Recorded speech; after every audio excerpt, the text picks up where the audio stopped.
Moi boas tardes. Pois a verdade é que así moi feliz, como decía Pilar, que estar aquí no campo do Amparo, este epicentro no que moitos recunchos do noso municipio sempre foron tradición pois, de tanta cultura e tanta tradición e un deles é Berres, a Festa do Amparo, a cultura de Berres e tantos persoeiros como a programación que dende o Concello da Estrada este ano homenaxeamos pois, a unha veciña vosa e ademais pois en este acto que está chamado a ser un dos actos centrais que temos na programación do Ano Cultural Avelina Valladares. Había máis de 20 anos que non se dedicaba un ano a nivel cultural a unha figura. E este ano que facían 200 anos do seu nacemento, quizáis por ser irmán de Marcial Valladares, a figura de Avelina, como veciña vosa, como veciña de Berres, como muller avanzado ao seu tempo, como representante fiel dos valores das persoas, das mulleres, da cultura, de hai 200 anos, era unha muller que por moitas cousas siguen estando da actualidade e sigue sendo un referente e quixemos dentro do Concello pois, poñer en valor esa persoa, esa veciña de Berres, esa veciña de Vilancosta, para facer referente como espello que moitas veces a sociedade necesitamos espellos aos que mirarnos, espellos a quen copiar e que poñamos en valor a súa figura na historia, traelo ao presente e que sirva de espello para que a sociedade do futuro así asemelle un pouquiño a Avelina Valladares. É o noso fin de facer actividades para divulgar a súa figura e en Berres tivo moito que ver o Recuncho da Lingua e Pilar Bernárdez para aterrizar aquí tanto actividades teatrais como o roteiro que está pendente de datar para que podamos disfrutar por onde conviviu Avelina Valladares, os que son desde aquí de Berres, disfrutalo, pero os que non son que poidan coñecer cal era a súa casa, por onde tiñan as súas propiedades, como era a súa vida e que mellor maneira de aprendelo que con teatro polo medio e con coñecendo físicamente os recunchos maravillosos que ten este entorno do Val do Ulla.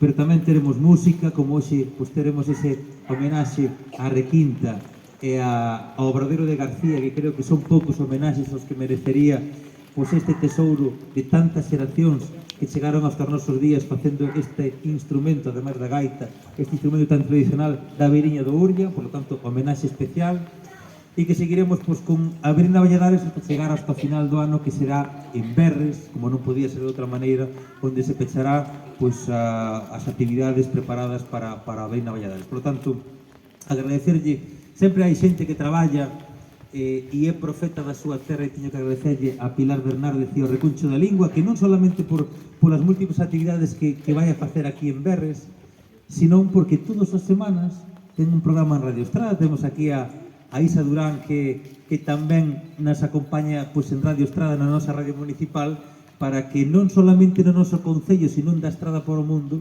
transmitamos o que facemos aquí, o valor cultural e ese recuncho da lingua, xa o nome o di, que é ese recuncho para a cultura, para a lingua, para as tradicións. E Berres está moi presente na nosa radio municipal e grazas a Pilar e a xente que colaborades con ela e a tantos que tedes pois, moitas iniciativas e que facedes que sodes de Berres e profetas da vosa terra. Por lo tanto, nada, eu non quería perderme, ademais quero agradecer persoalmente que se organizara eu cando comezou Pilar a ter esta idea de dedicar este día en este corazón do Concello moi acaído no ano cultural e tamén facerlle homenaxe a García con ese Obradoiro da Requinta cuns especiais músicos que despois nos contarán.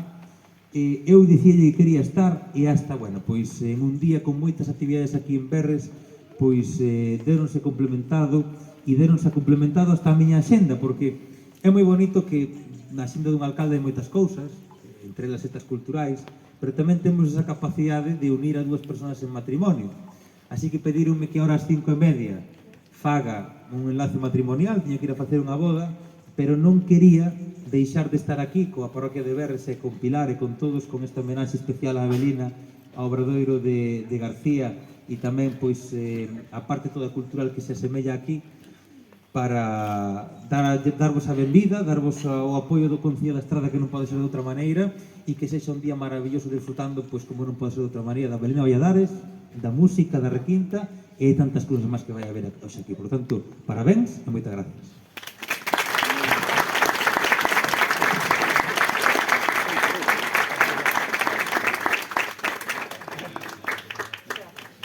Pois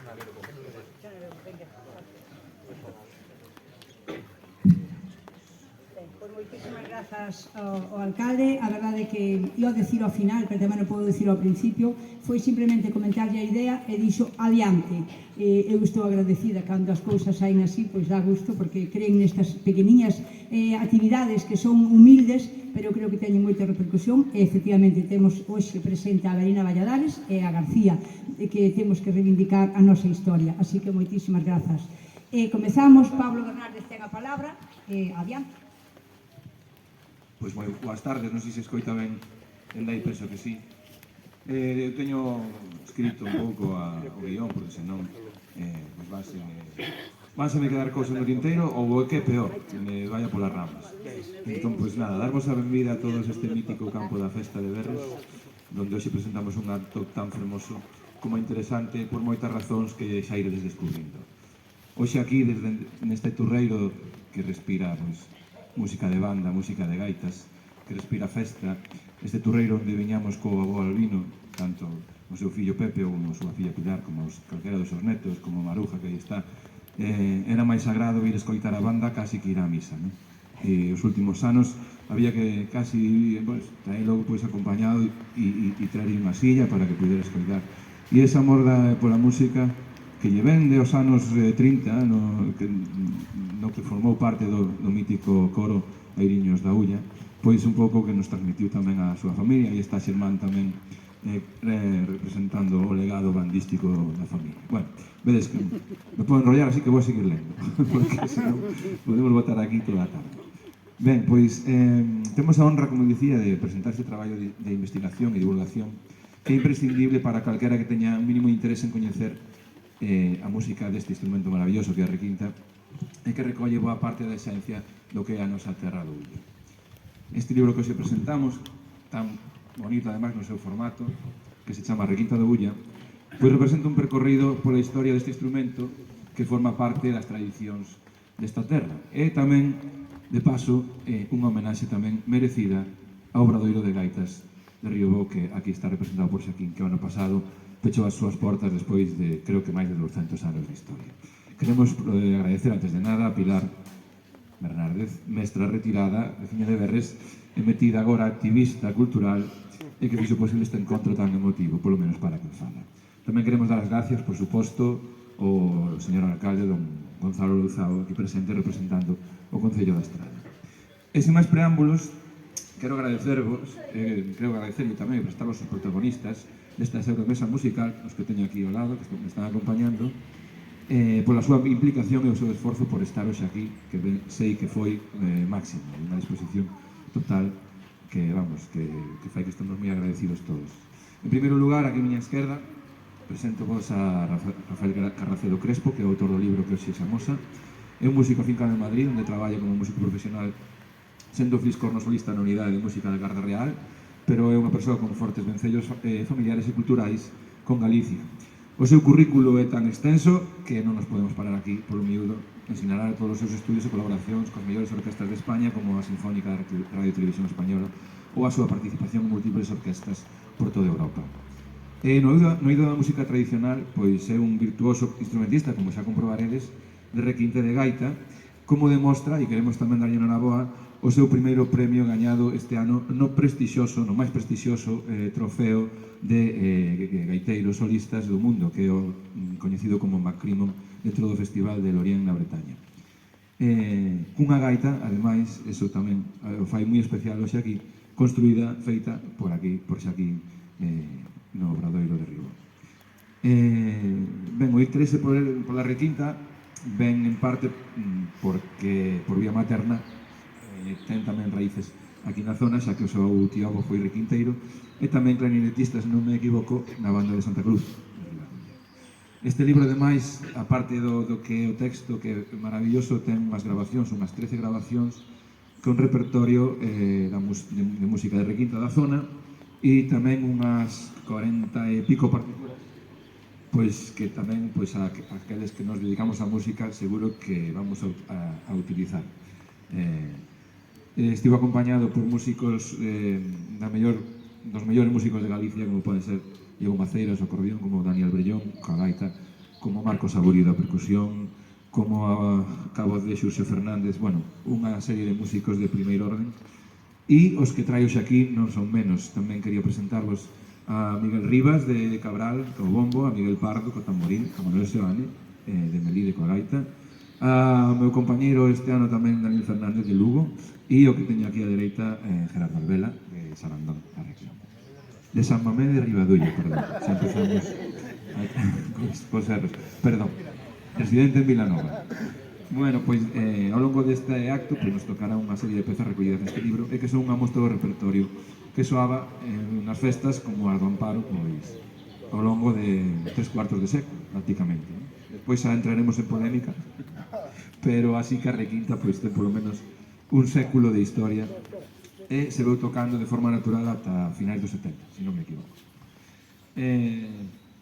Ben, pois, como xa vos decía, ele é Gerardo Albela, que é gaiteiro, requinteiro, mestre de requinta, fundador de grupos como a Requinta da Laxeira, e dende o ano 99 toca tamén cos míticos requinteiros, creo que algún deles está aquí, o señor Pepe de Nande e o señor Marcelino de Muiñeiro, e cos que montou ou formou parte da agrupación chamada Gaita de Ver. A gaita de Sarandón. E que non, con el non dou unha, Gracias, Gerardo. Collo o micrófono, porque xa vos vou a dar a palabra. Foi fundador tamén e presidente da Asociación Raiceiros. Correcto. Pois unha entidade volcada na recuperación e difusión da requinta, producindo documentais, charlas, que difunden a historia deste instrumento por diferentes rincóns da xeografía ou lugares tan afastados como o Festival Intercéntrico de Lorient ou incluso o Centro Galego de Bos Aires. Outro dos aspectos dos proxectos de Gerardo é a Gaita de Sarandón, esta así, non? Con Pepe Marcelino, co que publicaron tamén algún disco, e despois dunha estancia de uns 14 anos no Reino Unido, onde participa tamén en diversos proxectos, pois regresa a Galicia fai uns 3 anos, sí? Pois retomando vellos proxectos como a Requinta da Laxeira e a Gaita de Sarandón. Presentados os dos protagonistas da charla, que os van a contar un montón de cousas interesantes do instrumento, quería tamén facer mención, por último, pero non menos importante, a outro dos protagonistas deste acto, o noso homenaxeado Xanín Espigue. Herdeiro dunha tradición de máis de 200 anos, como dicía, de mestres artesáns, que representa polo menos a quinta xeración de luthiers, de gaitas e requintas, e como se verá máis adiante, a requinta está ligada, a historia da requinta mesmo, a xénese da requinta, está ligada á súa familia. Xa que desde este obradoiro saíron as primeiras pezas con casi toda a seguridade e casi a totalidade das requintas que se tocaron até os anos 80. Tamén de Riobó saíron gaitas para personaxes tan ilustres como Perfeito Feijó, Fermín Cachafeiro ou Faustino Santalices, e outros non tan ilustres como o que lle está falando agora. A miña primeira gaita, estaba comentando agora con Xaquín, foi unha gaita feita por ele, unha fermosa gaita de buxo, con un fermoso fol de color azul, que despois, en algún momento, cambiamos o fol e agora me estaba recordando ele que ten máis memoria que min, e puxamos un fol un pouco máis actualizado, porque a verdad que esos foles de plástico non eran do mellor. Así que tamén Xaquín ten un pouco de culpa de que eu aquí vos esteo xe dando a tabarra. Para non enrollarme, dou paso xa aos expertos, pero antes queríamos dedicarlle un forte aplauso de recoñecemento a toda unha vida dedicada a requinta e a gaita e por ser un orgullo para a parroquia de Riobó e tamén para a parroquia de Berres e por levar o seu nome por todo o mundo. Un aplauso para este mundo.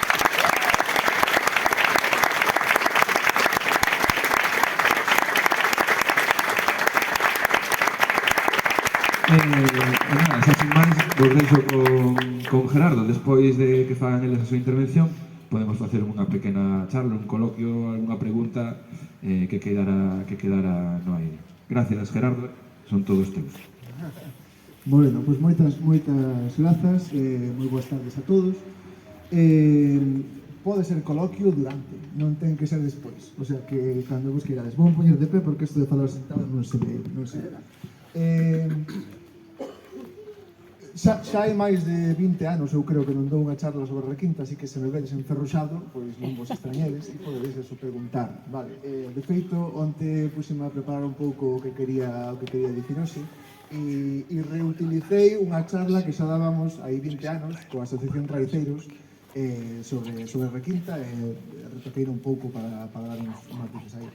Vou falar un pouquiño da historia da requinta, calquera me pode interrumpir, calquera me pode facer preguntas, o sea que isto ten que ser interactivo, e temos aquí un experto, o sea que me dá un pouco de reparo falar en frente del. Que é a requinta? A requinta, bueno, vou coller a vella, a requinta é isto, xa está, vámonos para casa. No, a requinta é esta frauta e é unha frauta traveseira, como a moitas outras. Como esta aquí, en concreto, debeuna de facer teu pai, se non me engano, pertencía a Evaristo Carmés Neira, que viña sendo o sogro de meu tío Manuel Albela Lema, irmão de meu pai, e foi a requinta de feito que eu aprendi. Cando decidín intentar aprender a tocar a requinta, emprestaronme esta requinta durante uns anos e con esa requinta empecéi. Logo devolvina, estivo na casa de adorno en riba dun moble e agora deronma, pero eu sempre dixen que me deixaron en depósito. Si en algún momento alguén da familia, desa familia da que a requinta partiu, decide volver a tocala, a eles volverá. Que é a requinta da Ulla? A requinta da Ulla, a requinta, punto, é unha frauta traveseira. E que é unha frauta? Pois un tubo con furados. Punto. Non ten moita máis ciencia que iso. Trouxen de feito isto que é estranxeiro, pero simplemente para que vexades. Por certo, antes de que me esqueza, estos son discos da gaita de Sarandón. É o último disco que un home que está aí atrás, Pepe Denante, e outro que hoxe non veo hasta aquí, Marcelino de Muñeiro, gravaron, e está o económico precio de 8 euros. Non me preguntes porque 8 son cousas dos grupos, pero 8 euros. E despois virá por aquí a unha moza chamada Uxía a vendelo se alguén nos quere.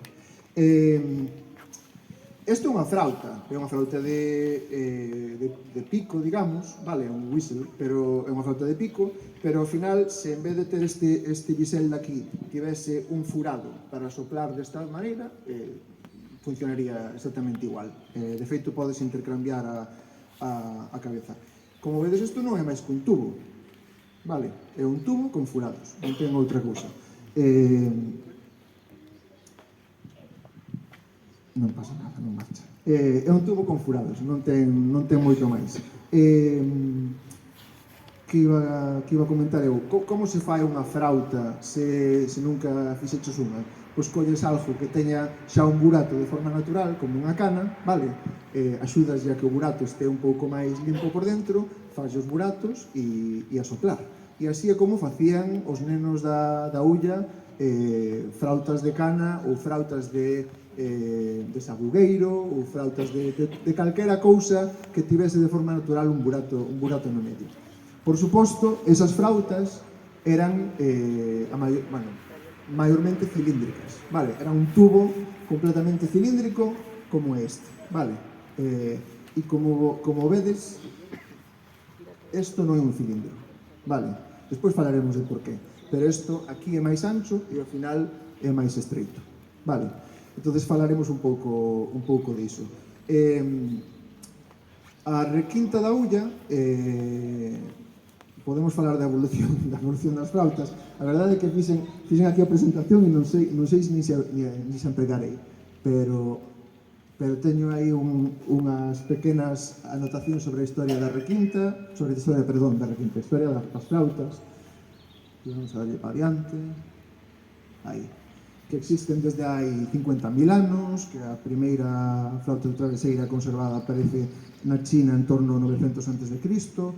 Moita historia, pero ao final do que se trata é de falar de onde saliu este instrumento. E se miramos, falábamos aquí de que a Idade Media as máis empregadas eran as flautas de pico, pero despois, vamos a pasar aquí, Aquí estamos. Vale. Esta é un pouco a clasificación cronolóxica das flautas traveseiras, renacentistas, barrocas, clásicas e bohem, e vamos a saltarnos un pouco os detalles, porque non estamos agora, estas horas despois de comer, con ganas de entrar en fonduras, pero basicamente esa flauta que vedes aí é unha flauta clásica, das fabricadas a partir de 1785, vale? E é moi parecida a flautas que hai por toda Europa, particularmente en Francia, vale? Moi parecida. De feito, podemos un pouco categorizar o momento no que aparece a requinta da Ulla por varias cousas. Unha delas é por isto que vedes aquí, que é o que se chama, esta peza de aquí, que é o que se chama barrilete, ou bombilla, como notaban no libro de Joaquín, vale, que lle chamaban unha requinta de bombilla, e isto era bombilla, vale, ou barrilete, que tamén se conoce. Este tubo que vedes aquí é unha corredeira de afinación que nos permite, movendo a embocadura, afinar máis grave ou máis agudo, según a movamos, vale.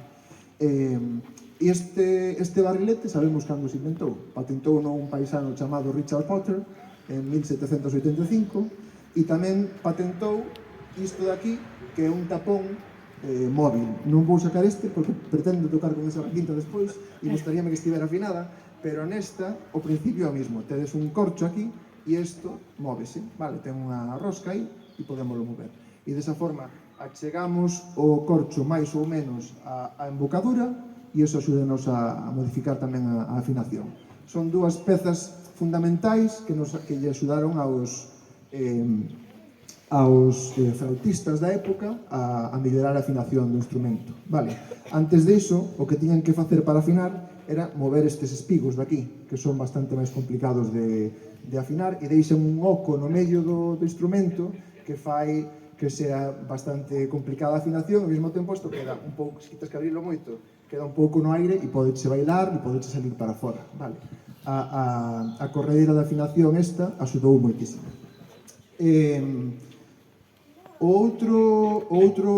Outros puntos que nos axudan a definir cando xurdiu a requinta é, por exemplo, a chave que ten, a única que ten.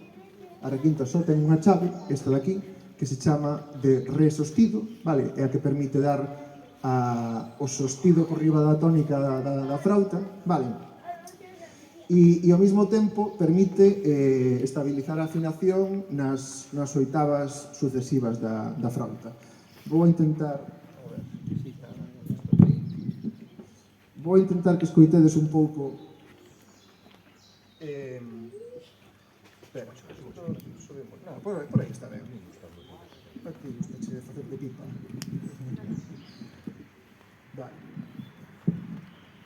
Vale, pois a maior parte da xente que o son que asocia ca flauta traveseira é algo semellante a isto.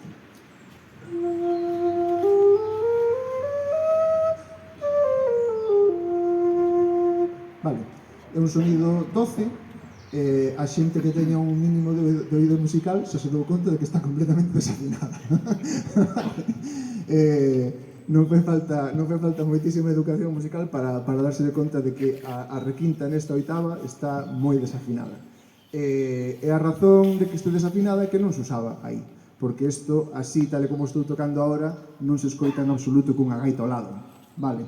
Entonces, os requinteiros empezaban a tocar a partir da oitava aguda da frauta, que a vou a tocar aquí.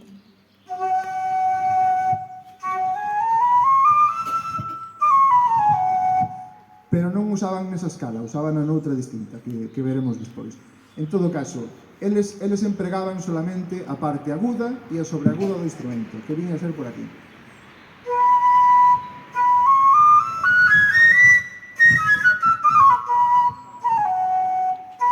Vale, esa parte máis aguda do instrumento era a que eles empregaban. Vou me perder, estou... Ide preguntando cosas por xa.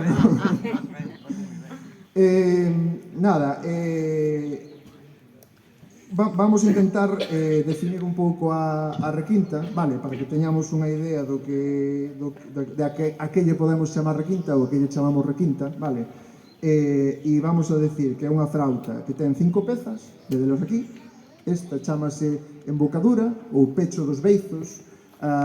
Na ulla temos palabras molonas para todo, vale, incluso para as pezas da requinta. As pezas da requinta non se chaman pezas, chamanse pechos, vale. Entonces, cada unha destas é un pecho. Este é o pecho dos beizos, ou embocadura. Este é o barrilete, ese ten nome de seu. Este é o terceiro pecho, 1, 2, 3. Cuarto pecho e quinto pecho, o pecho da chave, ou clave, vale. A chave na ulla tamén chaman clave, vale. Por que? Bueno, en base aos datos que vos dei antes, en base ao tamaño dos furados, en base a como está montada esta peza, vale, sabemos que a requinta é unha flauta que chamamos clásica, vale, que surdiu nos séculos 18, vale, alrededor do século 18, teño aí a partir de 1785, vale, 18, 19, nesa época. Ok, sabémolo polo que vos dixen, da patente desta pece, e máis desta, e sabemos tamén polo tamaño dos furados e pola forma na que esta chave está montada, que é unha flauta vida de Francia, vale, e non de outro sitio, como por exemplo da Gran Bretaña. Na Gran Bretaña os furados eran máis anchos, ainda son hoxe en día, os que temos tocado algunha vez con xente escocesa ou irlandesa, sabemos que as flautas dali teñen os furados máis anchos e que aparte montan as chaves normalmente sobre a madeira, vale? Ainda hoxe en día, moitos anos despois. Entón, a partir deso, sabemos, temos unha data de a partir de cando xurdiu este tipo de flauta, pero non sabemos exactamente como xurdiu, como chegou a ulla, como se instalou aquí, vale. Vou a volver para lá un momento e vamos a pasar rápido para adiante.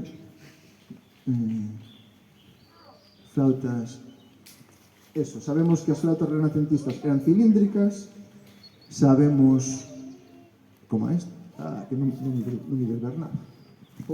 Dame o cable, sí que me dá o cable. Mira, que maravilla. Así podedes ver mellor un chisco. Non sei se podo volver para atrás. Vale. Estas, como as vedes, son completamente cilíndricas. Se le damos un pouquiño para adiante, empezamos a ver frautas que xa teñen esa chave ao final, vale, que ainda siguen sendo cilíndricas. Un pouco máis adiante divídense os corpos. Dadevos de conta de que se queres fabricar unha frauta pequena é bastante fácil. Colles, Joaquín podevolo dicir, colles un taco de madeira, máis ou menos dun tamaño, metelo no torno, furalo polo medio, faslle buratos, vale. E se a queres facer máis grande, aí entramos en complexidades, porque necesitas un taco de madeira bo, moi grande. E a maneira de salir do paso desa necesidade era facer as frautas en anacos, vale, en distintos cachos.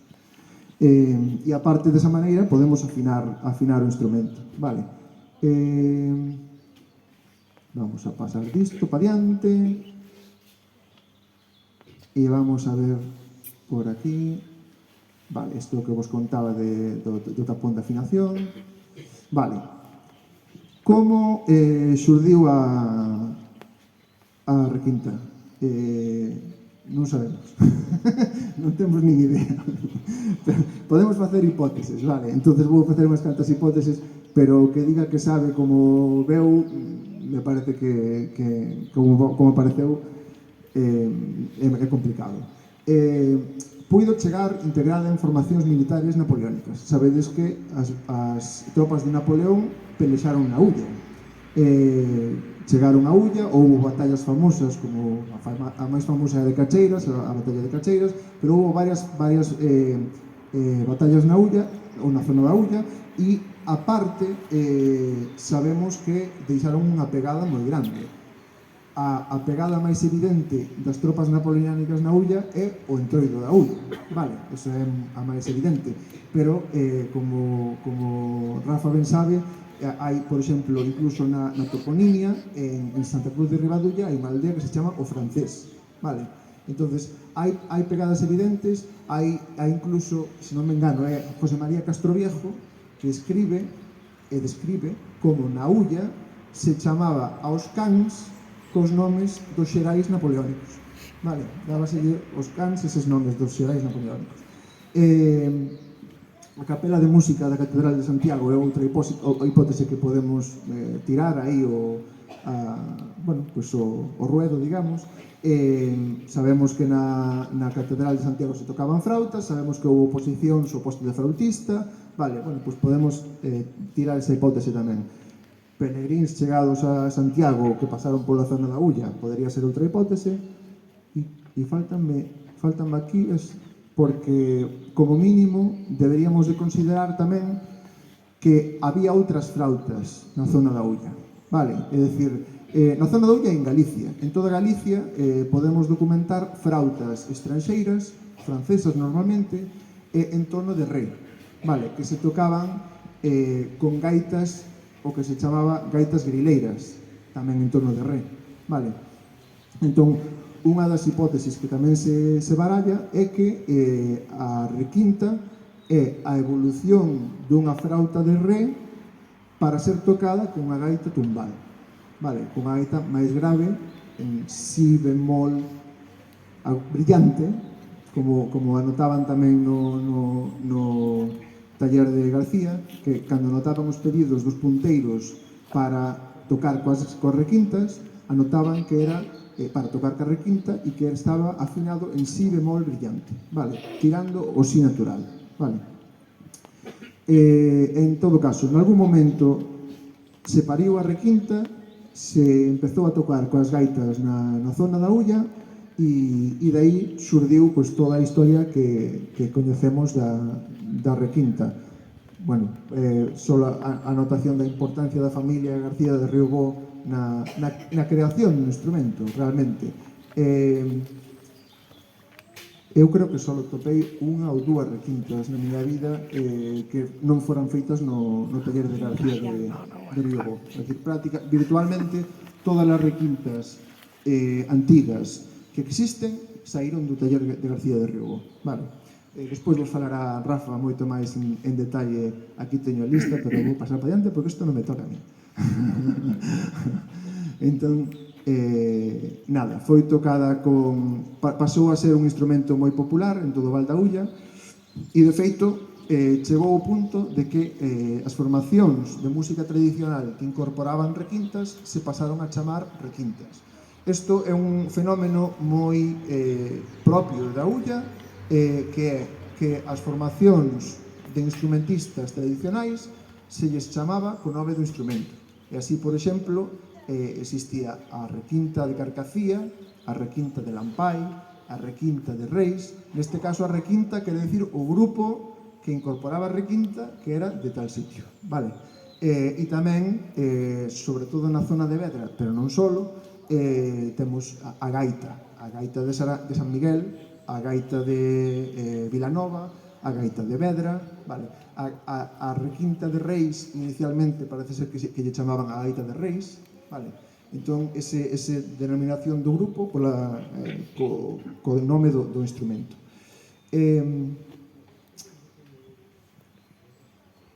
Falábamos antes na comida, entonces vamos a entrar en polémica. Falábamos antes na comida de cando xurdiu a requinta, vale? E, bueno, unha hipótese da que vos falaba antes é a de que xurdiu como evolución dunha flauta de Ré que alguén lle pediu, foi o taller de García de Riobó. O taller de García de Riobó, sabemos, e está Joaquín aquí para decírnoslo, había pínfanos e flautíns en tonalidades que non eran as habituais, vale? Un flautín habitualmente como ese que teño aí, que se compraron en Suiza, pero como estes, exactamente iguales, afinados normalmente en Re, vale? pero en cambio na de García había frautíns afinados en do, afinados en si bemol.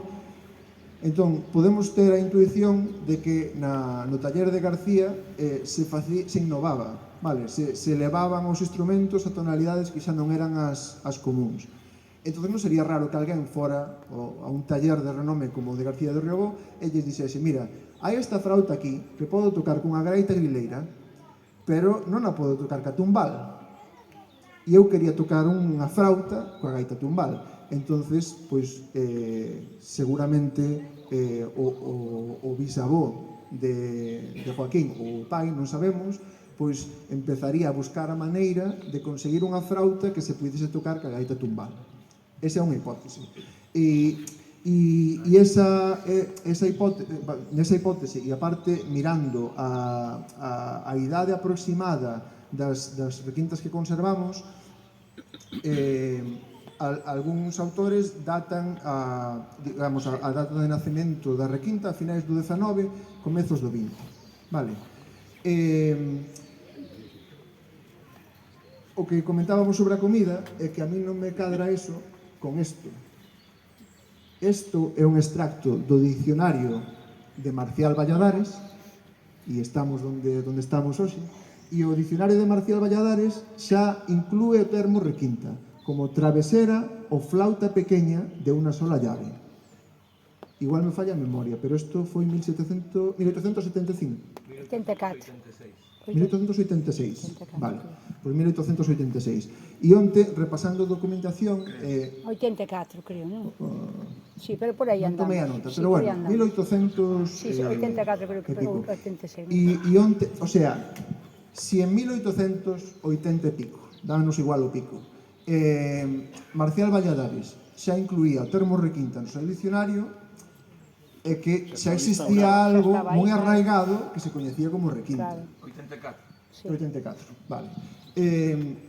Igual non había moito, Igual non había moito porque, ao final, Marcial Valladares era daqui, estaba a beira de Riobó. Entonces, o mellor unha cousa, un invento, entre comillas, que levaba 20 anos dando voltas, xa podía valer para meter no dicionario. Entón, o mellor, poñémonos no 1850 ou por aí, pero xa nos poñemos na metade do século XIX, non no principio do XX, nin siquiera na final do XIX.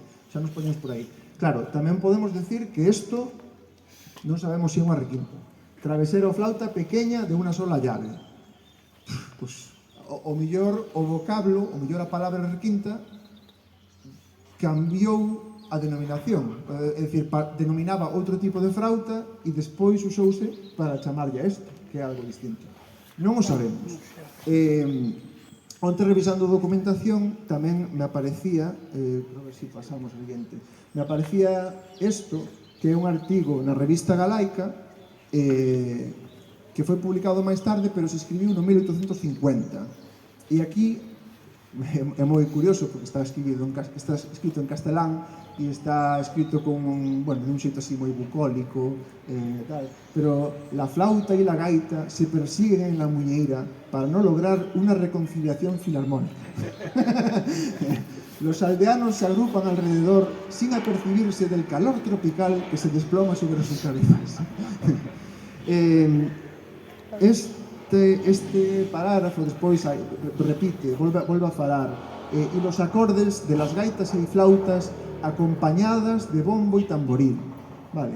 E isto escribiu no Antonio Neira de Mosquera en 1851. Esta frauta podería ser a requinta ou non, vale? Eso non o sabemos. O término requinta non se está empregando. Pero xa estamos poñendo, ainda máis atrás, nesa época, 1850, alrededor de aí, que se empregaban as gaitas cas frautas. Vale. Vou a ir avanzando e nada, a clásica, eso, construída en buxo, eso é moi importante. Todas as requintas que temos prácticamente están construídas en buxo. Non me vou a... xa dixen o nome das pezas, así que vamos a dar para adiante. E o que vos comentaba, de que o calibre é o que se chama cónico inverso, vale? Que é máis ancho aquí que na parte distal, digamos, do instrumento. O que vos comentaba antes era que só empregaban este instrumento na parte aguda e sobreaguda. Vale? Que crea eso? Crea unha disitación bastante complicada, bastante complexa. Se hai alguén que toque o clarinete, por exemplo, saberá que a partir da segunda oitava ou doceava do clarinete, sacar notas consiste en cruzar dedos ou usar chaves complicadas, vale? E isto non é diferente. Entón, como? Eso tamén. Isto tamén. Eso para subirla para arriba. Claro, é complicado para subirla para arriba. Eso. E sobre todo tamén a digitación é bastante complexa. Voulle pedir a Dani que se chegue aquí e que toque un extracto moi pequeniño de unha xota que vamos a tocar despois. Toca super despaciño. Así.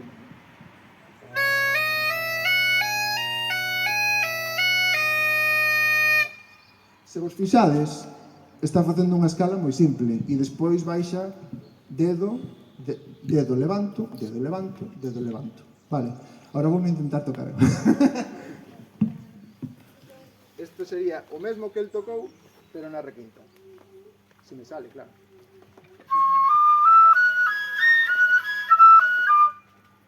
Como vedes, vou cruzando dedos todo o rato.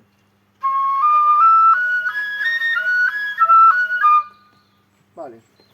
É unha pasaxe moi sinxela, pero que de repente gaciña, un aplauso, un aplauso. Pero ainda hai que subir un pouco máis, hai que darlle... Eu toquei cos saiguiños da ulla, eu toquei o bombo, non toquei iso. Pero había unha requinta que fixera meu pai precisamente, e aquela requinta, un que chamaban aquí Pepe do Cura, ese subía, ese tocaba, depois había 3 ou 4 requinteiros máis, pero nada, pero ese subía, que eso daba gusto sencillo a tocar, eso sí que era bonito, pero agora nada, que... Un aplauso, que isto é un testimonio... Moitas gracias. Pois nada, Ainda existe a requinta que fixo meu pai, ainda existe, pero fixo xa partía un pecho porque fastidiaras o pecho. Quem fez esta corda de fazer? Faría teu pai lá. Fixo un pecho, ainda está na estrada. Estaba aí uns 75.000 pesetas por ela e non me venderon. Porque dixeronme que tiña o mesmo mérito. Eles que tiñan o mesmo mérito que a tocar a seu pai como que eu que ia fixer a meu pai. Entonces quedaron ser con ela a tocar a deles. Pero existe esa requinta. Pois teño que mirala, que esa non a vi, me parece. Eu non lle podo dicir dela. Eu sei que na ten, bueno. Pois, nada, dúas anotacións para rematar e darlle o paso a Rafa, moi rápido. Pero aquí decían sempre no meu grupo, que a requinta tiña que pasar por riba de todos, moito. Que o bonito da requinta é isto. Pero o meu fillo quixo tocar, o meu fillo toca o acordeón e toca a tal, e quixo tocar e non foi capaz de subir onde ten que subir. Que non é fácil tocar a requinta. É que somos especiales os requinteiros. No, a ver, é certo que é un instrumento complexo de tocar, non só pola dificultade da digitación, sino tamén porque aquí na ulla tocamos con peito, tocamos con un volumen moi exagerado, tocamos picando todo o tempo, e iso facía que fose complicado, sobre todo tocar pola parte de arriba. Aí Pepe é un maestro de tocar pola parte de arriba. Era un tío que non sabía música, e tocaba a requinta, non sabía música. Pois, unha cousa que facían moitos requinteiros para facilitar a execución coa requinta era botarlle viño ou augardente, vale? O que se chamaba adobala. Sí, bueno, pero ese era un momento na máis. Un momento na máis. Un momento a requinta e outro momento por requinteiro, non? Nós fomos ganar o primeiro premio a Puebla, cos cunqueiros de Villa García. E ganamos 300 pesetas daquela. Era un premio bo. Era un premio grande. Fomos en taxi, comemos e bebemos e ainda nos sobraron cartas. Bueno, pois deixolle paso nun intre rápido a Rafa. Creo que vou mostrar aquí catro cousiñas máis. Esta é a escala para que a vexades. Como podedes ver, vanse cruzando dedos de forma continua, vale? Esa é unha das complexidades máis grandes da requinta. Isto non merece a pena o peñelo. Isto, bueno, é unha das anotacións do libro que se conserva de pedidos no taller de García, e este é o pedido da requinta daquel señor que está ali, don Pepe de Nande. Iba a poñer agora unha serie de requintas. A primeira é a de Pepe, como vedes feita en buxo, co metal todo plateado, que eso sería alpaca, non? Alpaca. Vou vos poñer unhas poucas solamente para que vexades. Esta sería en latón, pero tamén de novo podedes ver, aquí podedes ver moi ben as pezas, si os vedes, claro. Esta é a embocadura, este é o barrilete que decíamos que axuda con estes dous tubos a poder afinar. Este é o corcho de afinación. Aquí faltalle un parafuso no medio, un pecho, dos pechos, tres pechos, e esta é a chave. Facer esta chave daba moito a lata. Preguntadelle aquí a Joaquín a lata que dá facer unha chave destas.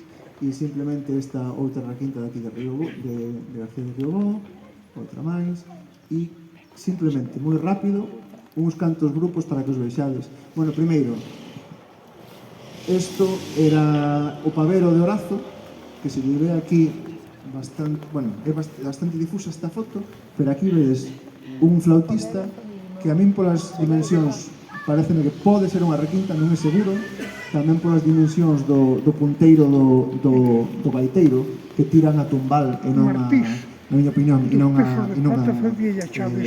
guieleira.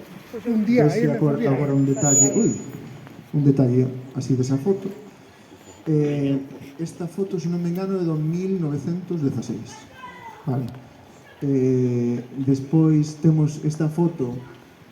Pareceume curioso meter estas dúas porque son tanto a anterior como esta, é o que falábamos antes, teñen percusión de corda, non teñen percusión como de tarraxes, como a maior parte dos grupos que logo veremos, vale?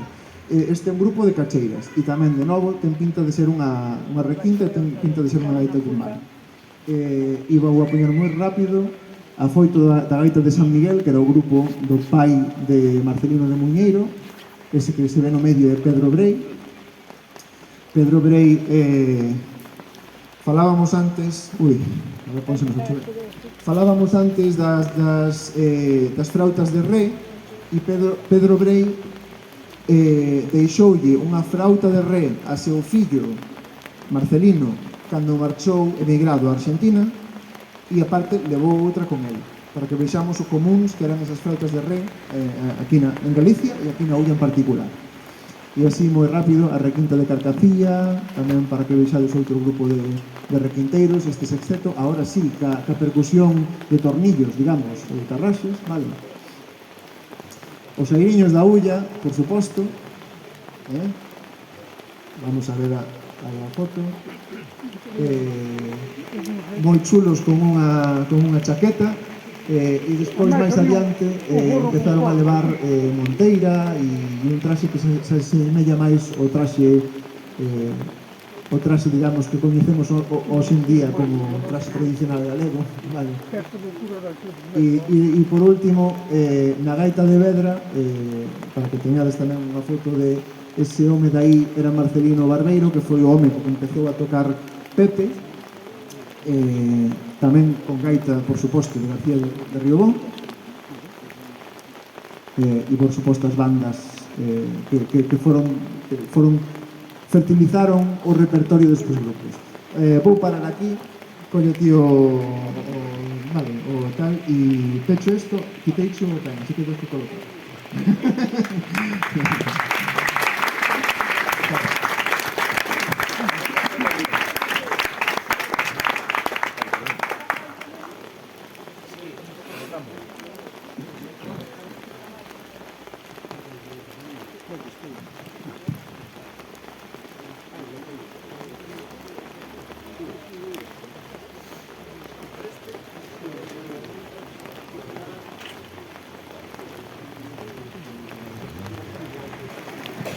sobre Obradoiro Riobó,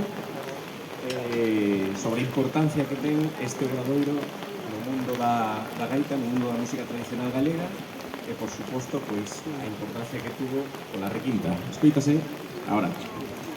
A ver se conseguimos recuperar ben a imaxe, porque está un pouco descolocada. Nada, simplemente decir que moitísimas gracias en primeiro lugar, sobre todo a Pilar, por todo a esa enerxía que botou para chegar hasta aquí, a facer este encontro. Se non fora por ela, pois, hoxe en día non poderíamos asistir a este tipo de eventos e coñecer máis sobre a nosa cultura, que hai moito que descubrir. A verdade que veume fenomenal ter esta charla, porque volvín a recuperar documentos, arquivos, empecé a investigar un pouco máis, a profundizar un pouco máis.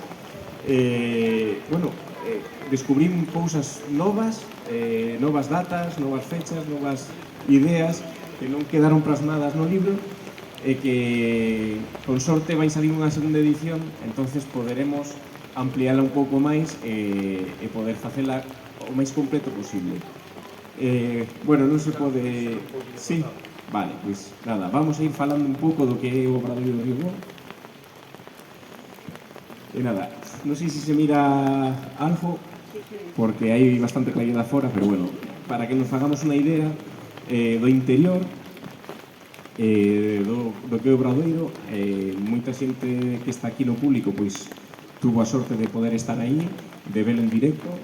Os que non estuveron, pois bueno, é unha habitación duns 25 metros cuadrados, máis ou menos, todavía. Pois nada, é un recuncho pequeniño, donde garda cantidad de historias, cantidad de material, cantidad de madeiras. Eu sempre digo que cada vez que vou ao Obradoiro Riobó é como retroceder 200 anos no tempo, meterme aí dentro. Aí non existe o móvil, non existe o WhatsApp, nin o TikTok, nin nada, solo o cheiro a madeira, o cheiro a viruta, o buxo, un montón de experiencias e charlas que se pode ter con Joaquín, porque Joaquín para min é unha das persoas máis expertas, máis sabias, e que se pode falar con el de calqueira cousa, porque sempre temos moito que aprender del. Eu acordome de enseñarlle esta foto a un amigo meu, un luthier de Toledo, se chama Bullido. Cando lle enseñei, dixenlle, el é luthier, tamén repara instrumentos, sobre todo instrumentos de madeira, saxofóns, clarinetes, etc. Enseñeille a foto do interior do Obradoiro, quedou un bo rato mirando a foto, xa cando falou dixo, madre mía, me encanta el caos ordenado que hai nese Obradoiro. Efectivamente, para min foi unha reflexión moi acertada, porque tal e como vemos é un caos, pero Joaquín sabe perfectamente onde está cada peza, cada material, cada cuchilla, todo, porque eu, vamos, sei non por experiencia propia de decirlle, faime falta isto, tal, abre non sei que caixón, mete a man, tal, pum, aí está a peza que falta ou que necesita el para facer o arranxo, o sea que é unha experiencia increíble.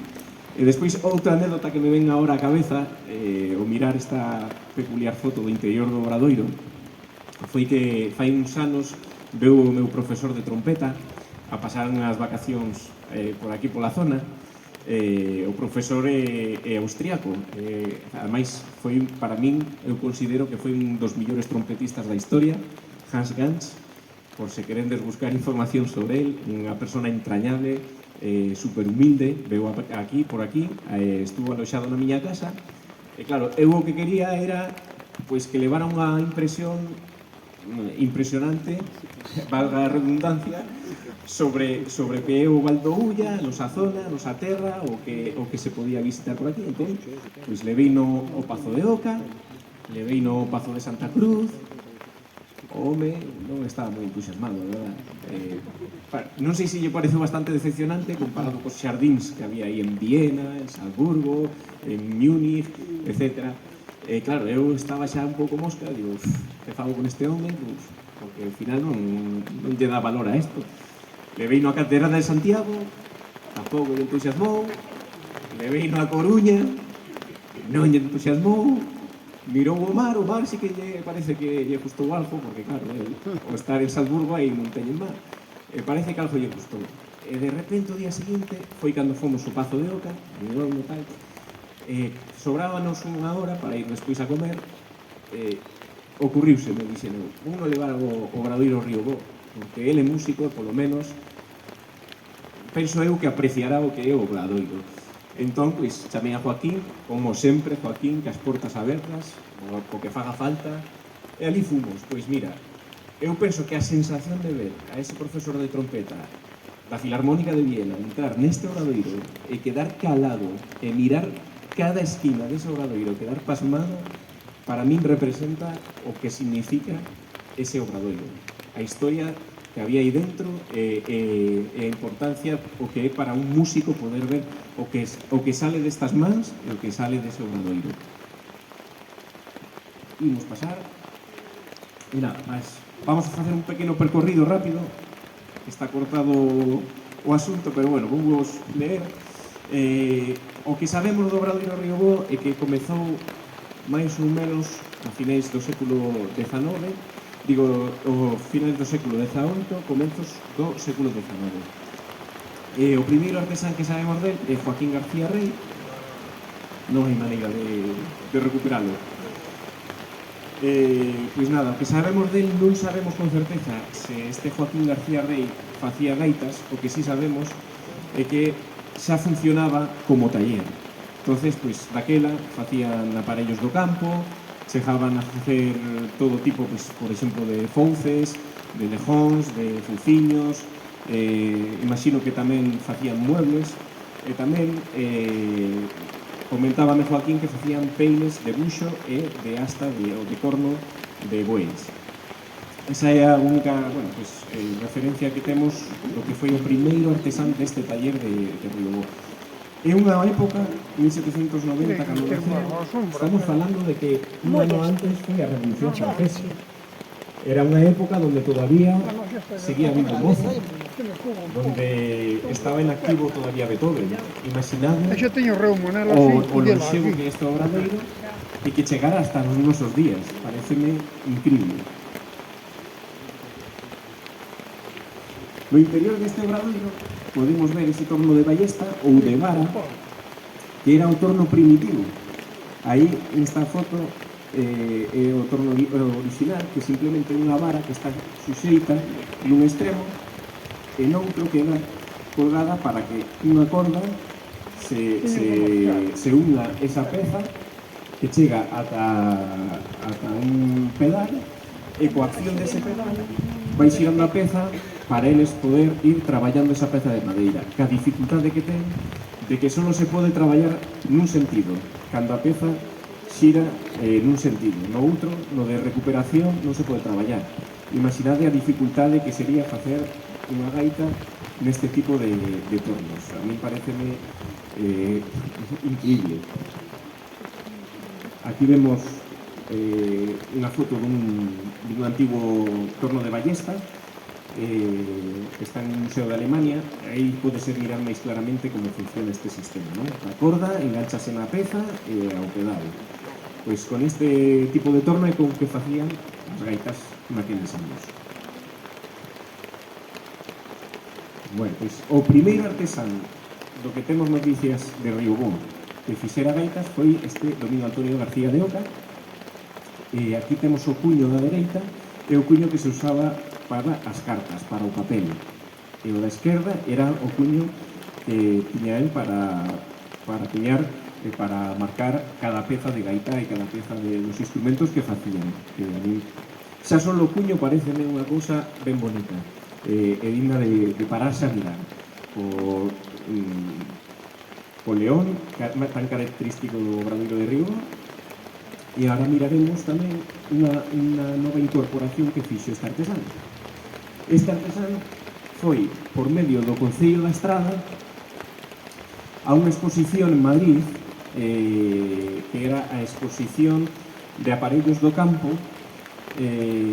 como se chamaba? Exposición Produtos Agrícolas, que se fixo en Madrid en 1857, e no que acadou unha mención honorífica. Imaginade a importancia que tería para este obradoiro e en concreto para este artesán levar unha mención honorífica da raíña Isabel II, la de los tristes, como se chamaba? La reina de los tristes sucesos, o le chamaban. Bueno, pues, gracias a esta mención honorífica, este artesán, polo visto, incorporou a partir de aí desta mención pola raíña unha coroa para poder acuñar nas súas pezas e nas súas construcións de instrumentos que facían. Ahora miraremos como é. Por si querían saber que tipo de aparellos presentou, aquí temos o listado completo, 32 pezas presentou a esta exposición, entre elas, pues bueno, de bandeira, é que non sei nada. Non leo eu, vos desde aí detrás, menos ainda, non? Además, estamos nun momento... Bueno, aquí, esta foto, o mellor sí que se miran xa bien. Temos o puño, estes dos puños coa coroa real. A partir de entón foi cando este obradoiro incorporou estas coroas que despois plasmaba nos instrumentos. Aí se mira claramente como está. Isto lle daba moitísimo prestixio a este artesano.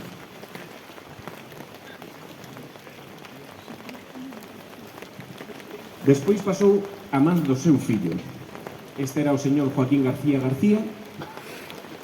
Esta foto non é a original, esta foi unha reconstrucción con ChatGPT,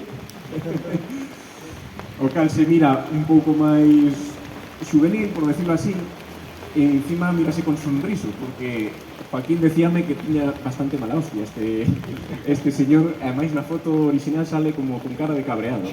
Aquí o ChatGPT recupera un pouco a sonrisa, ten a cara máis amigable, pero fixadevos nas mans, que mans tiña de mans da época, de traballar, de traballo manual, de torno e de madeira. O salientable deste artesán foi que foi autodidacta, aprendeu a facer gaitas el solo, coa morte de seu pai, como chove agora. Foi o primeiro artesán en facer requintas. Este foi o que sabemos que a requinta partiu das súas mans. Bueno, pois facía gaitas en diferentes tonalidades, como era a gaita tumbal. Hoxe en día temos moi establecidos os tonos, non? Gaita en si bemol, gaita en si natural, etc. Antes falábase de gaita tumbal para gaitas en torno ao si bemol, era a gaita grave que había. Despois gaita redonda, que eran as gaitas en do, en torno ao do.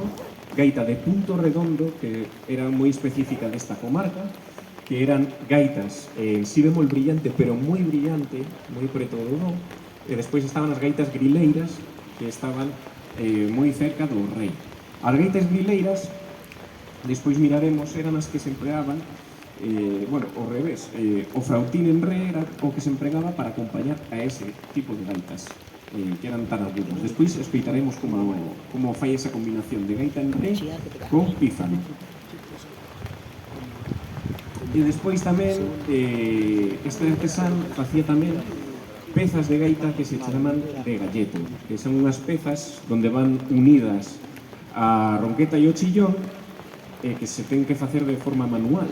Son moi complicadas de facer, non se poden facer torneadas, polo visto, teñen que facer a man. Ahora veremos exemplos. Tamén foi un artesán premiado porque presentou unha gaita, recuperamos información, e ao final sabemos que foi unha gaita feita a propósito para esta exposición, e fixoa incorporando chaves, como un clarinete, porque daquela, principios do século XX, estaban empezando moitos gaiteiros con artesáns a querer incorporar chaves por querer desarrollar un pouco máis este instrumento.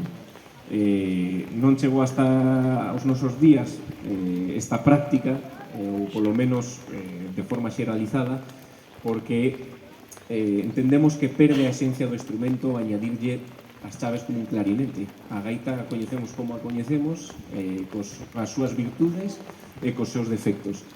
Pero ainda así, se ve que Joaquín García García quixo dar un paso máis adiante xa que tiña experiencia en facer chaves tanto para requintas como para flautíns que lle chegaban ao Obradoiro para reparar, pois o millor atreveuse quizás a explorar ese mundo e a añadirlle chaves a unha gaita.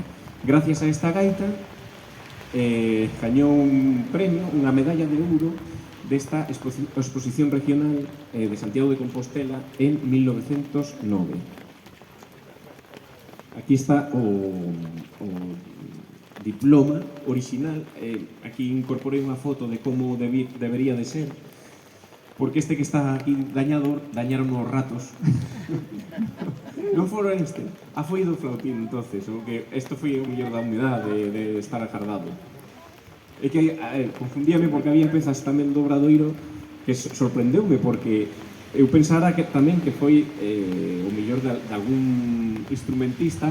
Temos a costumbre de andar tamén ca navalla a darlle nos instrumentos, e Joaquín díxome que foron os ratos, porque iban o cheiro tamén do aceite de almendra e todo eso, entonces gustáballe o cheiro e iban aí a roer as pezas dos instrumentos. Aquí vemos un exemplo claro dun corpo de flautín feito por Joaquín García. Isto sería un flautín original francés do século XIX. Fixade, as chaves, nin que decir teñen, o de Joaquín García, feitas a man, a través dun taco de latón e lixa. Simplemente con eso acababa facendo esas maravillas de chaves e despois a dificultade que supón incorporalas nese instrumento. Ese é un exemplo das pezas que facía el. Moitas veces viñanlle músicos das bandas de música a pedir que lle repararan instrumentos, pois el, ca súa maña, a súa función de artesán, pois buscábase a propia maña para poder reparalos de xeito que foran funcionales completamente. Despois temos exemplos tamén de cuchillas, donde tamén as cuchillas facíanlas eles mesmos, incluso tamén pois, os mangos que vemos de buxo facíanos eles todos. Pareceme, incluso para facer cuchillas hai que ter moito arte e moito gusto. Pois aí temos un exemplo do que facían. Unha cousa moi curiosa é que hoxe en día vemos sistemas de afinación moi elaborados ou moi desarrollados, moi modernos, moi patentados. E xa Joaquín García xa os facía. Aí temos un exemplo do que é un punteiro, un sistema de afinación feito por él, ideado por él e diseñado por él. E pareceme increíble que moita xente non o coñeza, este tipo de avances que xa se facían fai máis de 100 anos. E aí temos un exemplo tamén de soplete que pareceme unha peza, xa por se mesma pareceme unha peza preciosa.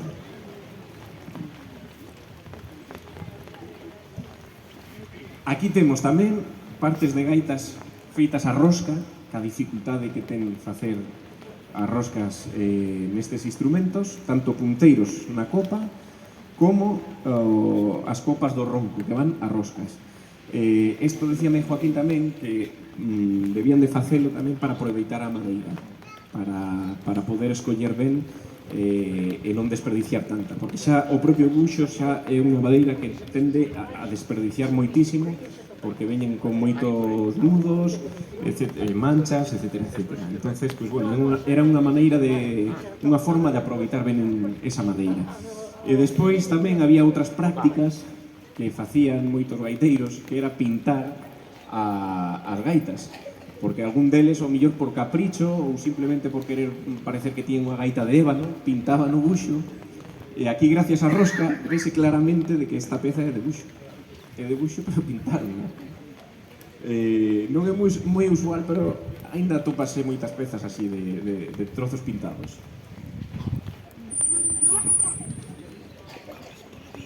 Aquí temos o galleto, fixadevos nesa peza que ten así forma de V.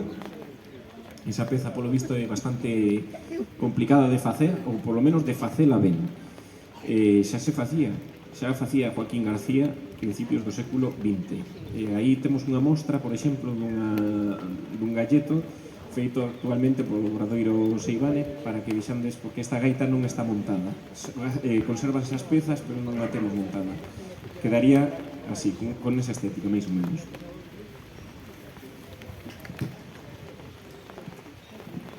Como xa dixo antes Gerardo, este taller tiña moitos encargos de gaiteiros moi recoñecidos da época, como era, por exemplo, Perfecto Feijó, Fermín Cachafeiro, que foi o pai do gaiteiro de Soutelo de Montes, Fermín Cachafeiro, pai de Avelino Cachafeiro, e Faustino Santalices. Aquí temos un extracto do libro de notas de Joaquín García, donde aparecen eses nomes. El, polo visto, bueno, simplemente non son encargos o que ten apuntado. O que ten apuntado aí simplemente son direccións. Pero, polo visto que facía era, cada vez que lle facían un encargo, apuntaba unha dirección xa para ter de referencia.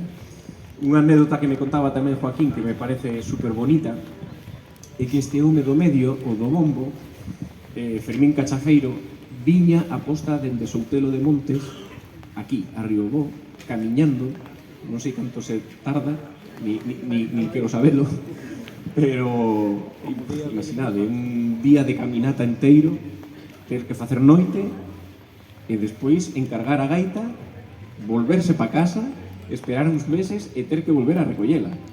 O sea, imaginade a importancia que debeu de ter este obradoiro para os gaiteiros e para esta xente que facían, pois eso, noites foras da casa para poder encargar os millores instrumentos que había. Coméntame que sempre viña cun can, acompañado do can, que lle daba, pois, a compañía e seguridade tamén, seguro. A raíz de facer esta charla, pois, atopeime tamén un dato que eu descoñecía e que tamén había un artesán asturiano moi recoñecido da época que se chamaba Antón de Cogollo. Cogollo era a parroquia onde era. El tiña moita relación con Ramón Carril. Ramón Carril era o pai de Basilio Carril de Santiago de Compostela. Polo visto, tiña moita relación entre eles e facían intercambios de gaitas, porque moitos emigrantes encargaban gaitas e o millor lle podían facer un encargo dunha gaita galega a Cogollo, sen ter conocemento o millor, Cogollo tiña gaitas asturianas, pero non galegas. Entonces facían eses intercambios para eu vendo destas, ti vendes das asturianas, tal, tamén estudiábanse entre eles, aprendían entre eles con pezas que se intercambiaban. E un exemplo deles temos aquí unha prima de ronca de Riobó comparada cunha prima de ronqueta asturiana que facía este home.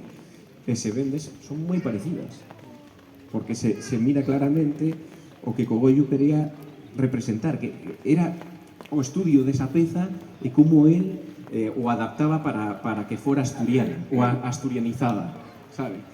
Por exemplo, é moi claro nesta parte de aquí, as mesas que lle chaman eles é o único que cambia, o resto é igual, exactamente igual.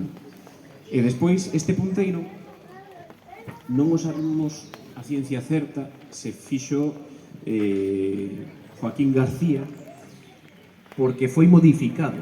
Moitos deles tamén collían e andaban llenas mesas, cambiaban e o adaptaban para palletas asturianas e que colara como gaita asturiana. Facían ese especie de trueque entre eles para facer un aproveitamento do material. Aquí temos unha das primeiras requintas de Aullas que temos documentada, que é a requinta que pertenece aos do Manco. Chamábanse os do Manco porque eran os descendentes de José Baltar Villaverde, que foi un home que participou na Guerra de Cuba.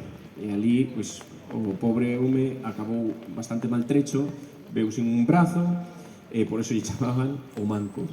E aí o temos ca medalla, que tamén o aguarda a súa familia. E ese é o grupo, se mal non recordo, os requinteiros son os fillos do Manco, do propio Manco, por eso lle chamaban os do Manco. Eles eran os do Manco.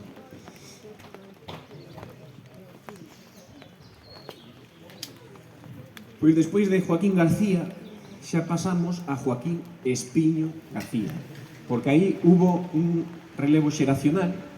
Joaquín García non tuvo fillos varóns, entón estaba mal visto que unha muller acabara traballando no taller, entonces o taller pasou directamente á seguinte xeración, o seu neto, que foi Joaquín Espiño García, pai de Joaquín Espiño Martínez. Este artesán tamén foi autodidacta, simplemente traballou, se mal non recordo, co abuelo o último verán antes de falecer o abuelo, entón, pois, tuvo que aprender a base de copiar pezas que se encontraba no taller, aparte de informarse, de reparar instrumentos, e pouco a pouco pois, foi aprendendo el de forma autodidacta. Xa nesta época, pois, con este artesán, veo a segunda oleada de migración, xa de cara tamén a América, pois, ou de outros países, pedíanlle moitísimos encargos de gaitas e requintas, tamén a través de cartas, porque tiña moita sona este obradoiro. Agora veremos tamén que era un artesán que estaba moi en contacto con Basilio Carril, que era o que tiña máis fama. Por qué? Porque estaba na rúa San Pedro de Santiago. Entonces, tiña moita máis sona por estar ali, no meollo do que é o casco antigo de Santiago de Compostela, e, sin embargo, moitas gaitas dese obradoiro estuveron feitas aquí, en Riobó. Agora veremos por qué.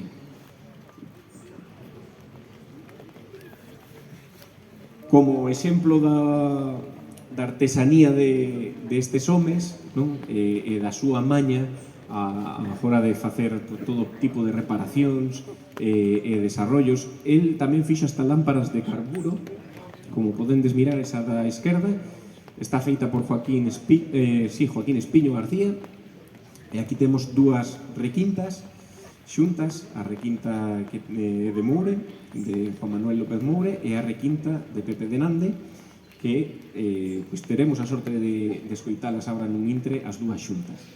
Están feitas tamén por él. Tamén fixo flautas de 3 pechos. Vamos a pasar.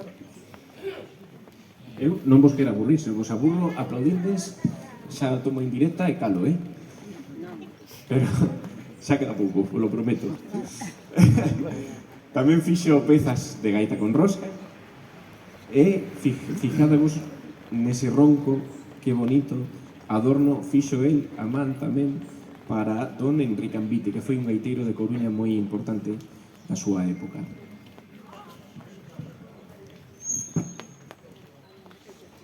E aquí temos gaitas co cuño de Basilio Carril.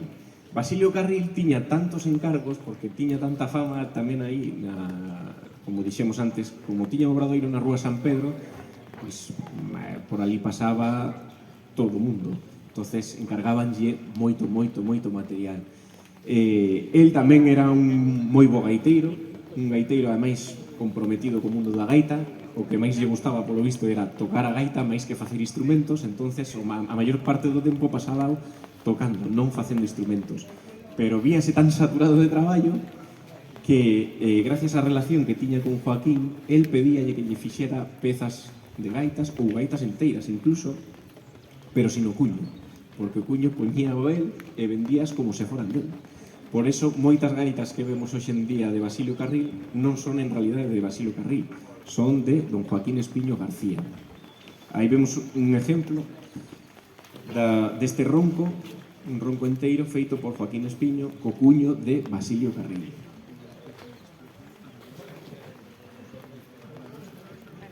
E xa por fin chegamos hasta don Joaquín Espiño Martínez, que naceu no 58. Tamén decir a importancia que tivo Joaquín, porque foi artesán autodidacta. Seu pai morreu no ano 76. Joaquín, un pouco de falecer seu pai, colleu as riendas do obradoiro con 17 anos, pode ser? Con 17 anos colleu o obradoiro a base de tornear, e el solo, pois eso, informarse, coller pezas antiguas do taller, aprendeu a facer que rapidamente, porque a primeira gaita que fixeras foi tamén no 76, non? O 1 de setembro do 76. Imaginade facer unha gaita sin saber, con 17 anos, e verse solo no taller e facer unha gaita. Pareceme asombroso. E a partir de aí, todo o que el fixo. Tamén recibiu moitísimos encargos de Argentina, de Uruguai, Maracaibo, Brasil, Venezuela, en xeral, fixo gaitas en do, en re, en bemol, e tamén fixo frautas e pífanos.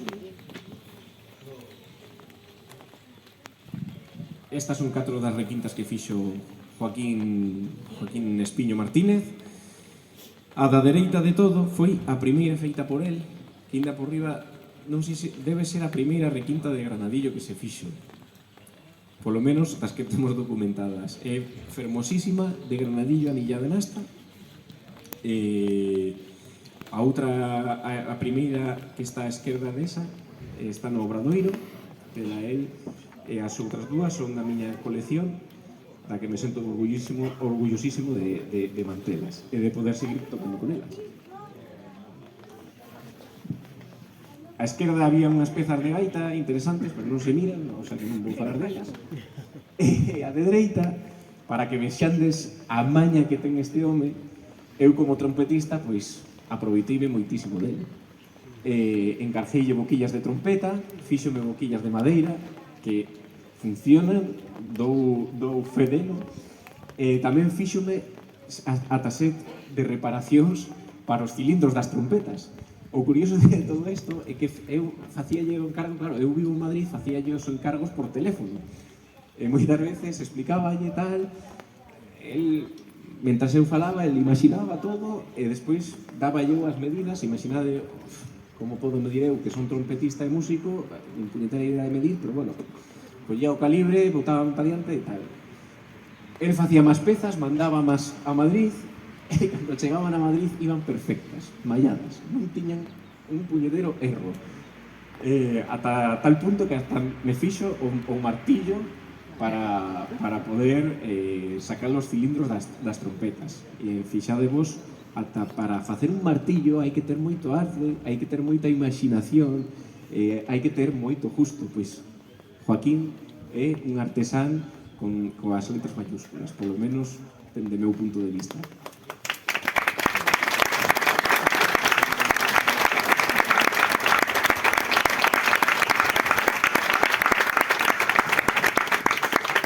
O martillo non está en venta, O martillo non o jardaré ben. E despois, como exemplo tamén do que é o traballo deste home, este frautín con chave en do, o último de todo, o que está baixo de todo, témolo aquí, vámoslo tocar agora xa dentro de nada. Esta é unha reproducción do supuestamente flautín que tocaba Cástor Cachafeiro, dos gaiteiros de Soutelo de Montes. Como non tiña referencias, Joaquín no Obradoiro non tiña medidas, non tiña calibres, non tiña nada, a partir dunha fotografía dos gaiteiros de Soutelo fíxome isto. Para sorpresa miña, envioumo a Madrid e iba perfecto. Foi collelo, tocar e xa está. Joaquín é así. El funciona como artesán indiscutible que é. E xa para finalizar, o 10 de novembro é o seu cumpleanos, o pasado cumpleanos pechou o taller. O Concello da Estrada fíxolle un homenaxe no que se dice esta frase tan bonita: moitos dos instrumentos saídos deste taller chegaron a mans dos principais gaiteiros do país e espalláronse pola Galicia emigrante, convertendo esta marca artesán nunha grande transmisora de cultura e de saber musical galego. Eu creo que non podía representar millor o que significa Joaquín, que é transmisor de cultura e de saber musical. Para min é a descripción do que é el.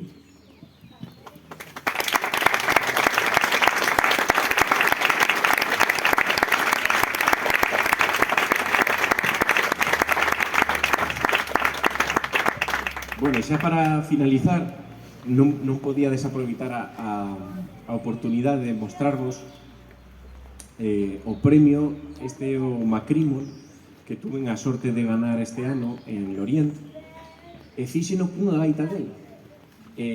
O máis curioso é que esta gaita dibuxeina eu, fixen un dibuxo como un neno pequeno, o sea, unhas pinturas aí un pouco infantís, pero como a mí me gustaría que fora esa gaita. Eu ya enviei a Joaquín, como nunca me sabe decir que non, fíxome esa gaita, que me parece unha obra de arte en sí mesma. Esta gaita estreneina no ano 2018. Teño que decir que gracias a esa gaita cheguei hasta onde cheguei, porque moitas veces o visible é o que fai o músico, o gaiteiro en particular, pero non lle damos importancia ao que fan os artesáns. Se non tiveramos estes instrumentos, estes vos instrumentos, non poderíamos chegar ao grado de exixencia que temos e que nos implementamos a nos mesmos. Para min, por exemplo, a foto da izquierda simboliza o que este obradoiro é. O que este obradoiro debería de ter, que é a consideración de estar no máis alto, de ser o máximo que temos aquí e que temos en toda Galicia e na nosa cultura. Xa para finalizar, en palabras de Arturo Pérez Reverte, el decía que cando morre unha persona maior, non só morre a persona, morre tamén o mundo no que eles viviron, o mundo que eles viron. Este obradoiro ten máis de 200 anos. O peche deste obradoiro significa tamén o final desa época, o final dos encargos a carta, de correo postal, o final dos viaxes de días para encargar un instrumento, etc. Eu penso que non debemos esquecernos sempre de contar con xente como Joaquín, de darlle o valor que realmente ten e que tristemente, seguramente se lle dá importancia cando xa non estemos nos aquí. Así que creo que é importante valoralo hoxe e gracias por vir a todos para facer isto posible.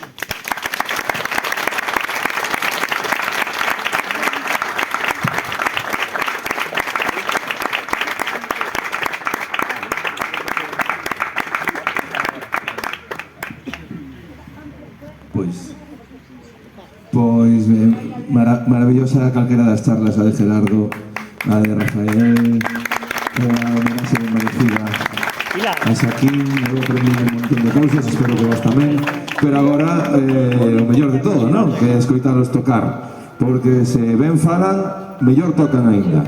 Vamos a deixarlle un ratiño, porque con este frío as requintas vai haber que adobalas moito, ou requinteiros, non sei, que lle den unha afinada e que nos toquen este maravilloso repertorio, que parte importante do repertorio dos Oiriños da Ulla, verdade? Os Oiriños da Ulla, que xa sabendo que vos vou contar, xurde dese coro dos anos 30, que despois queda ese grupo de dúas requintas, dúas gaitas e percusión, e que se mantén, que iso é unha pregunta que quero facerlle, non sei se a Pilar ou a quen. Como se mantén ese grupo dos anos 70? Que pasa nos anos 70? Volvederos a xuntar?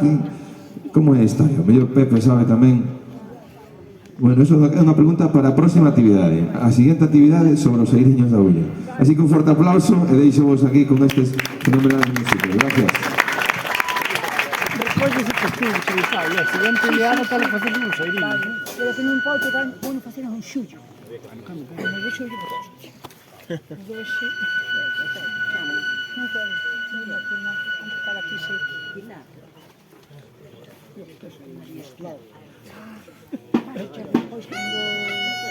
Gracias.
sei, alguén que te... Sí, hacer, fai hacer...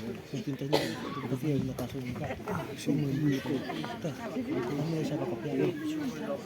Teño buxo da casa que me dá. Bueno, ahora vamos a interpretar unha peza, como dixemos antes, con en red, o pífaro que fixo Joaquín Espiño, e se chama Muiñeira de Berres. Oh, precioso.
Bueno, a continuación vamos a interpretar dúas pezas nunha, unha xota e unha muñeira do repertorio de Airiños da Ulla, que eran de aquí de Berres. O que ten de especial do que vamos a facer agora, vamos a tocar con dúas requintas antiguas feitas polo pai de Joaquín e coa gaita tamén feita polo pai de Joaquín. E esta gaita era de Manuel Gestoso, que foi o gaiteiro de Airiños da Ulla, do propio grupo que vamos a interpretar estas dúas pezas. Para todos.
así un descansiño pequeno, simplemente para darlle un agasallo a García. O legado cultural, vou ler un texto porque se falo eu non paro. O legado cultural nunca ten un acto final, ten que ser un halo dunha cadea, e por nós non vai quedar. Conto con todos e con todas vos para a seguinte. Xaquín Espiño García, isto tamén che pertence. Grazas e parabéns pola túa trayectoria apegada á cultura sen facerse notar. Avelina Valladares, a poeta da Ulla, que hoxe tamén estivo no campo da festa de Berres, aínda que ela preferiría estar na igrexa parroquial ou no adro onde ela rezou, e hoxe repousa ao carón dos seus protegidos, protexida pola Virxe da Guía. Ela escribía: as horas docemente vou pasando sen sentir que se van para non volver. Ulliña, quen te veu que namorado da hermosura que encerras non quedase? Estes versos veños podemos dedicar a Xaquín Espiño, para nós García.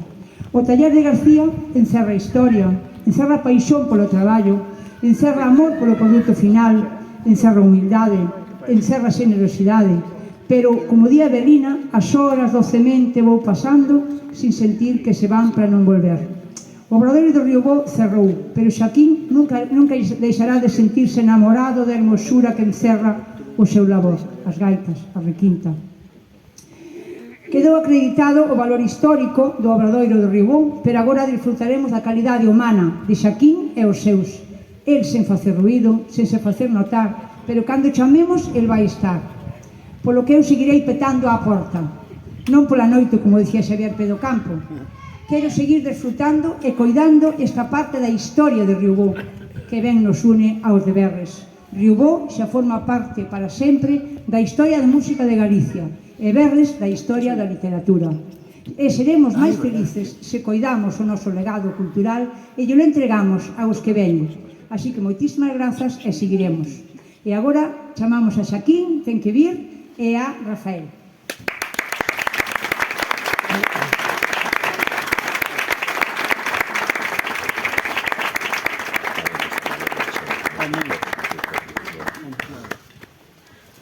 Rafael, aquí ven o meu carón, e máis Xaquín os dous. Rafael, eu coñecín a Rafael polo libro, porque impresionoume moitísimo, o libro A Requinta da Ulla, o Obradoiro do Riobó, impresionoume tanto, aí tamén está unha foto de meu pai. Entón, chamei a García un día, vindo así de camiño, e digo, vou chamar a García a ver se podo contactar con el. Chamei a García mandoume o número de Rafael, e ainda non chegara a casa, que eu viña no coche, xa Rafael contactou comigo. E xa estivo comigo no Reconcho da Linga, e a verdade que vou non adotar. Unha calidade humana, como músico, leia santo o currículo, como músico eu non vou dicir nada porque creo que el solo se define. Como calidade humana é que desas persoas que hai que coñecer e seguir sempre a cada un deles. E ele teñe un aprecio a Xaquín, e a Xaquín coñecémolo todos, Xaquín non fala, non di, non nada, non pide, pero Xaquín vimos hoxe o que representa e non podemos deixar esmorecer a historia así. Eu dou as grazas por esta temporada e moito a lata, verdad, Xaquín? Peixo moito a lata. E ali onde ele contaba as penas, pasou isto na actividade. Esta actividade deu moitísimo traballo. É unha actividade que deu traballo, tive moitísimas axudas, a verdade. O Concello puxo do meu lado. Alex García de Seguros Helvetia axudoume tamén, que sempre está cando se lle pregunta para a cultura. A Belén, a do Río Liñares, fixonos hoxe un agasallo fantástico, deunos a comida para os 6 músicos. É dicir, que eu non podo dicir que non tivera axuda, pero costoume moito traballo chegar ata aquí, porque é unha montaxe complicada. As actividades, eu estou só aquí, é dicir, que creo que vou ter que retirarme porque non vou ter futuro. Así que non o sei. E hoxe queremos agradecer a Xaquín, que marche contento de Berres, pero que, por favor, el que este sempre aí, cando nos chamemos, el que nos abra e que nos axude a guardar este legado. Eses queixóns que decía aí teñen moita historia, teñen moitísima información e non poden esmorecer. Así que temos os de Riobó e os de Berres, temos que unirnos e ser conscientes do legado que temos aquí. Temos a Avelina e a Marcial, que tamén pouquinho a pouco ímos descubrindo, que estaban bastante agochados, pero algo máis recente que é o Obradoiro de Riobó. Así que temos que sentirnos orgullosísimos. E non nós, que xa o estamos seguramente, os nosos fillos ou netos, os que teñan netos, porque serán as xeracións que teñen que apoiar a cultura e este legado, porque nós estamos aquí foi por cousas como estas, senón a historia de Galicia non sería a que é, nin a lingua de Galicia sería a que é. Así que nada, damos as grazas, entregamos.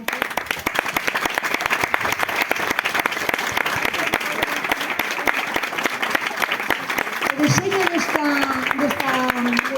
que veremos é deseño tamén de Berres, non sei como se chama a empresa, pero é Rosa, que estaba por aí.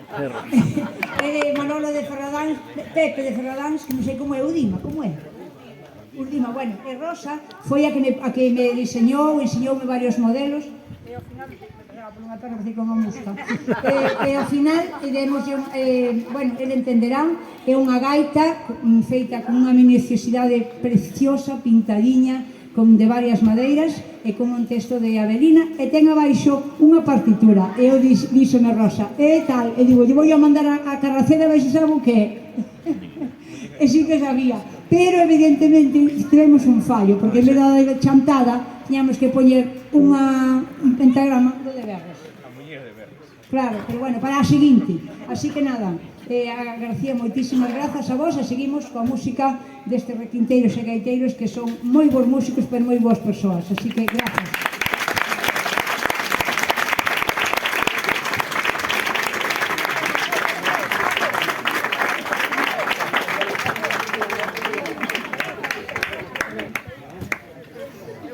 Porque esta gente aquí.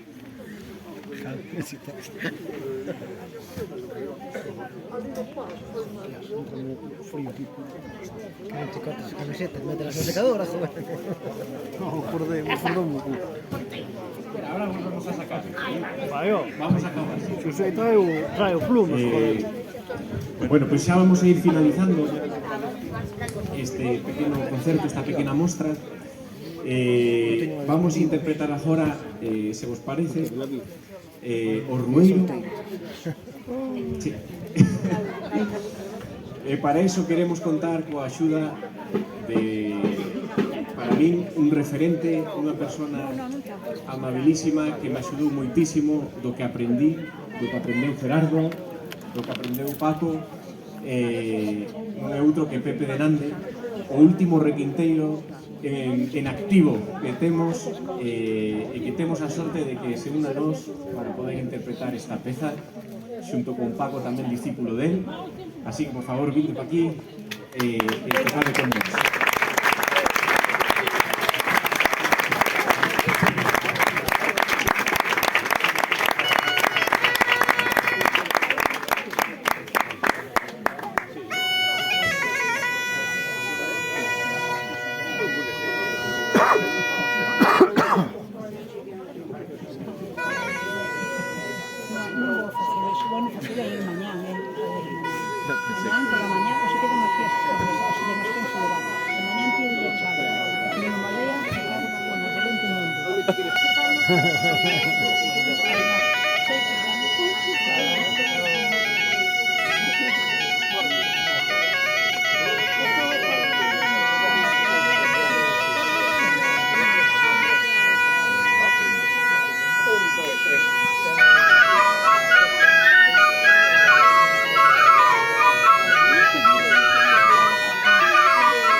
Bueno, pois moitas gracias. E xa vamos tocar a última, unha peza que aprendín do señor Pepe, que se chama O Aldeano, un paso doble fermoso, vai en homenaxe tamén a Pepe, que sen el pois probablemente ninguén de nos tocaríamos a requinta, nin probablemente ninguén tuveramos ganas de recuperar esta historia, así que vai por el. Moitas gracias.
Bueno, ata aquí sinto un pouquiño o tempo, a xente está con frío, pero eu creo que nos levamos o espírito quente, así que eu creo que valeu a pena pasar este pouquiño frío. Moitísimas grazas.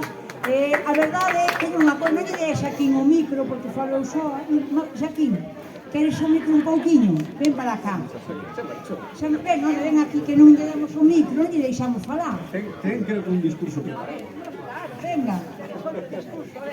Non ten nada preparado. Nada preparado. Sei que non tengo apunte.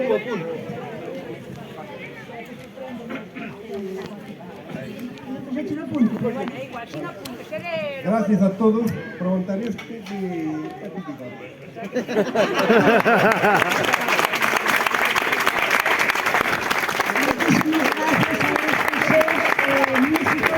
Vinieron de Lugo, vinieron de Santiago, vinieron de Vigo, de Madrid. Esta mañá chegou ese tren de Melide, de onde máis? Da Fonsagrada. Bueno, é que por iso que creo que vale a pena pasar por de Sarandón, claro, de Sarandón, tamén de Sarandón, así que nada, da banda de Alá, es da banda de Alá. Claro, pisada. Ben, por moitísimas grazas. Empezamos para a seguinte, esperemos que este mellor tempo. O 19 temos teatro infantil. Imagínome que será no Teleclub. Así que espero que os rapaces o poden disfrutar o 19 de outubro teatro infantil. Non paramos.